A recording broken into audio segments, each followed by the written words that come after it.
Assalamualaikum warahmatullahi wabarakatuh. Salam sejahtera untuk kita semuanya. Om Swastiastu, Namo Buddhaya, salam kebajikan. Selamat pagi teman-teman semuanya.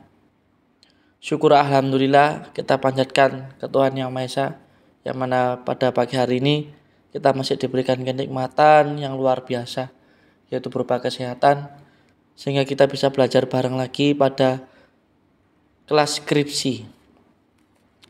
Pada pertemuan yang lalu, Pak Arka sudah membahas mengenai bab 1, yaitu pendahuluan.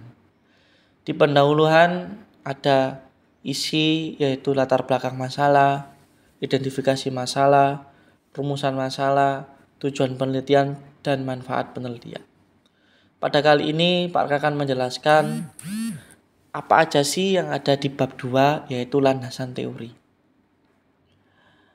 Landasan teori atau konseptual, atau yang sering disebut juga dengan landasan konseptual, itu merupakan hasil penelusuran tentang kepustakaan yang mencakup landasan teori dan landasan empiris, tentunya yang mendukung dari pemecahan masalah. Nah, ini merupakan bukti pendukung bahwa topik atau materi yang diteliti memang merupakan suatu permasalahan yang penting, karena itu yang menjadi perhatian atau concern, ya, menjadi perhatian banyak orang, sebagaimana ditunjukkan oleh kepustakaan yang dirujuk. Jadi tingkat kedalaman dan keluasaan aspek-aspek yang ditelaah itu bergantung pada ketajaman analisis permasalahan. Selain teori, hasil-hasil penelitian lain yang relevan yang dapat disajikan dengan menyebutnya sumber referensi aslinya. Nah, lebih lanjut, bab landasan teori itu isinya tentang apa sih? Yang pertama, isinya itu tentang teori, ya, maupun konsep-konsep yang digunakan dalam penelitian, ya, dengan tentunya tetap memperhatikan pendekatan penelitian, ya, dan permasalahan yang telah Anda rumuskan pada bab 1, yaitu pendahuluan. Yang kedua, pada bab landasan teori ini, teman-teman, ya, bab 2, peneliti itu menyusun, ya, sebuah ilustrasi, ya, dan contoh yang teoretikal, ya,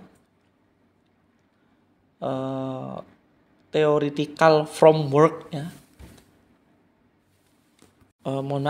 theoretical framework, yaitu memberikan jawaban teoritik, ya, terhadap permasalahan yang diteliti. Jadi theoretical framework itu memberikan jawaban teoritik terhadap permasalahan yang akan teman-teman teliti. Jadi usahakan dalam membuat definisi konsep itu ditempuh melalui analisis, ya, berbagai definisi yang ada. Jadi jangan hanya satu definisi saja yang dipaparkan, ya, kemudian menentukan definisi yang tepat, ya, atau melakukan sintesa terhadap konsep yang diajukan. Jadi teman-teman hindari definisi konsep yang tidak sesuai atau kurang memadai, seperti dimensi atau unsur dari konsep yang tidak lengkap, ya, atau merujuk pada definisi yang telah ada, ya, walaupun definisi itu tidak sesuai dengan kondisi, ya, atau konteks dari permasalahan atau konsep teori yang terlalu jauh relevansinya, ya, dari topik yang teman-teman teliti. Terus kemudian berkaitan dengan poin yang Pak Arka sampaikan tadi, ya, maka teman-teman hanya diperkenankan menggunakan teori dan konsep yang relevan, ya, dan wajib mengkolaborasi serta menganalisis teori itu, ya, secara mendalam. Nah, jika desain penelitian adalah eksplanatif, ya, eksplanatif itu menjelaskan hubungan atau pengaruh, maka landasan teori itu bisa disusun Jadi teman-teman berikan argumentasi atau justifikasi ya untuk setiap konsep atau variabel yang dipaparkan dalam landasan teori. Yang kemudian teman-teman cari ya dalam buku atau bisa jurnal ya atau hasil penelitian yang sudah dilakukan oleh peneliti lainnya mengenai konsep yang diajukan itu. Usahakan konsep yang diajukan itu sesuai ya dengan kriteria yang telah ditetapkan, yaitu mencari hubungan atau pengaruh. Terus kemudian teman-teman tulis ya hipotesis yang merupakan pernyataan singkat ya sebagai jawaban sementara ya terhadap masalah yang dihadapi. Jadi yang masih harus dibuktikan kebenarannya.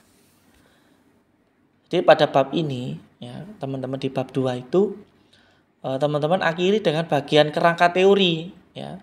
Kerangka teori diikuti dengan narasi penjelasan teori yang dikaitkan dengan penelitian. Jadi kerangka teori itu kan merupakan konstruksi logika ya. Konstruksi logika dari masalah penelitian ya, baik itu ditinjau dari aspek teoritis maupun aspek konseptual ya. Jadi melalui konstruksi logika penelitian itu sebaiknya diuraikan serta dijelaskan karakteristik variabel dalam masalah penelitian itu.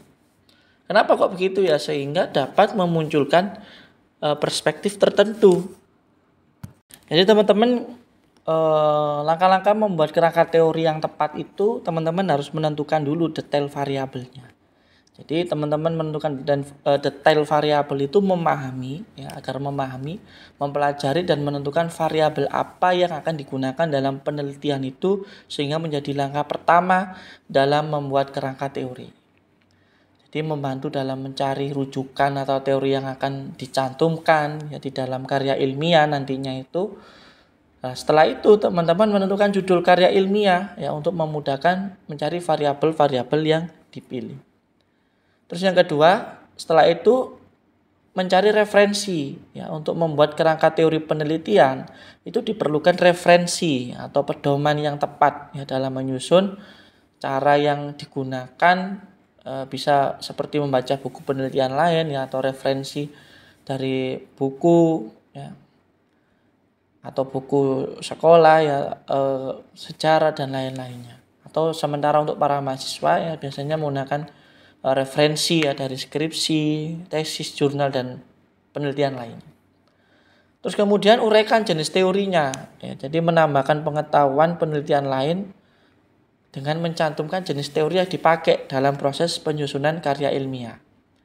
Nah, selain itu juga proses penelitian yang dipakai untuk mendapatkan informasi sebagai penunjang ya, dan pelengkap suatu karya ilmiah itu, teman-teman menguraikan teori yang diperlukan itu ya, agar pembaca itu tidak kebingungan saat memahaminya. Setelah itu, kajian teori dan hasil penelitian detail. Jadi mengkaji semua informasi, baik itu teori maupun penelitian dari karya ilmiah secara detail, teman-teman uraikan ya, serta jabarkan seluruh teori dari hasil penelitian. Nah, setelahnya melakukan kajian teori tersebut, itu guna menghindari potensi adanya ketidakcocokan itu ya dengan objek penelitian yang sudah ditetapkan sebelumnya sebagai bahan. Selanjutnya kajian teori dan hasil penelitian yang komparatif. Jadi mengkaji teori ya, dan hasil penelitian yang komparatif itu digunakan untuk dapat melakukan teori, untuk dapat menentukan teori atau hasil penelitian yang mana yang lebih tepat untuk karya ilmiah. Jadi komparatif itu bisa dilakukan dengan menggabungkan dua teori ya, atau lebih yang kemudian dijadikan satu kesatuan ya, untuk nantinya akan bisa melengkapi. Terus selanjutnya inti permasalahan yang dibahas. Jadi Anda tulis itu ya di langkah-langkah membuat kerangka teori yang tepat. Ya. Jadi inti permasalahan yang dibahas itu Anda tulis. Ya. Anda jelaskan secara detail menggunakan bahasa yang mudah dipahami. Di kerangka pemikiran ini akan sangat mudah teman-teman ya dijabarkan apabila inti permasalahan itu bisa dikenali dengan jelas. Karena itu penjelasan yang disampaikan juga harus jelas. Terus selanjutnya periksa pengertian ya teori hingga model. Jadi ini langkah selanjutnya ya, adalah melakukan pemeriksaan ya untuk evaluasi secara menyeluruh ya terkait teori apa yang akan digunakan. Selain itu model jenis apa yang dipilih ya, dengan tujuan adanya keselarasan ya antara informasi yang terdapat dalam karya ilmiah yang dipakai ya. Terus pemeriksaan itu dilakukan secara menyeluruh, ya, mulai dari pengertian hingga model yang dipilih. Selanjutnya kontribusi penulis dalam penelitian. Nah, ini guna mendapatkan hasil penelitian yang kualitas, ya, yang sesuai dengan prosedur yang telah ditetapkan ya, dalam proses pembuatan karya ilmiah. Jadi penulis ini harus memperlihatkan ya teman-teman kondisinya dalam melakukan proses penelitian itu apa ya, karena ini guna memperkuat teori ya hingga sampai metode yang dipakai penulis ya dalam menyusun karya ilmiah. Terus buat kesimpulan sementara. Nah, kesimpulan sementara itu dipakai untuk menghasilkan beberapa kerangka teori. Jadi penulis itu bisa dengan mudah memilih ya dan menyortir kerangka itu ya, mana yang akan dicantumkan dalam karya yang akan dibuat. Nah, kebanyakan kerangka yang ada ini membantu penulis dalam mengembangkan hipotesis itu tadi atau kesimpulan sementara. Baru yang terakhir susun kerangka berpikir. Jadi kerangka berpikir ya, kerangka pemikiran yang bersifat padat ya, serta menyajikan kerangka dalam bentuk skema ya. Ini membuat kerangka teori menjadi kerangka berpikir dalam memudahkan penulis ya untuk menyelesaikan karya ilmiah yang dikerjakan. Karena sebelumnya sudah menyaring ya poin-poin yang penting ya dari penelitian yang dilakukan teman-teman.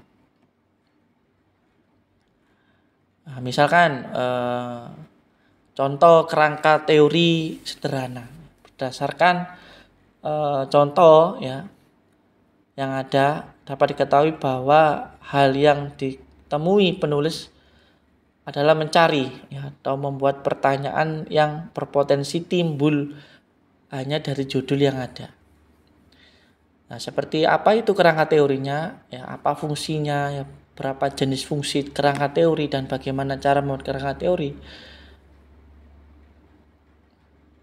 Itu ada contohnya. Ya.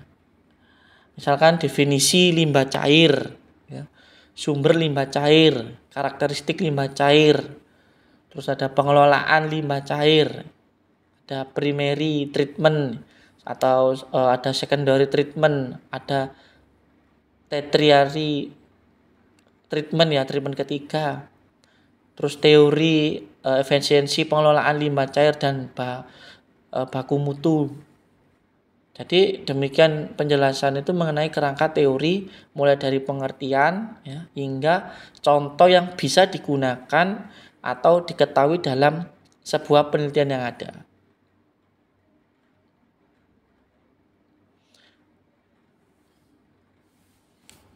Oke, itu penjelasan Pak Arka mengenai bab 2. Semoga membantu teman-teman untuk menulis skripsi di bab 2. Oke teman-teman, di bab 2 juga landasan teori itu isinya yaitu kurang lebih 20%, yaitu kurang lebih 12 halaman. Oke, terima kasih atas perhatiannya. Kurang lebihnya mohon maaf yang sebesar-besarnya. Semoga teman-teman terus sehat, semangat ya, dalam mengerjakan skripsi sampai akhir. Pak Arka akhiri, assalamualaikum warahmatullahi wabarakatuh. Salam sejahtera untuk kita semuanya.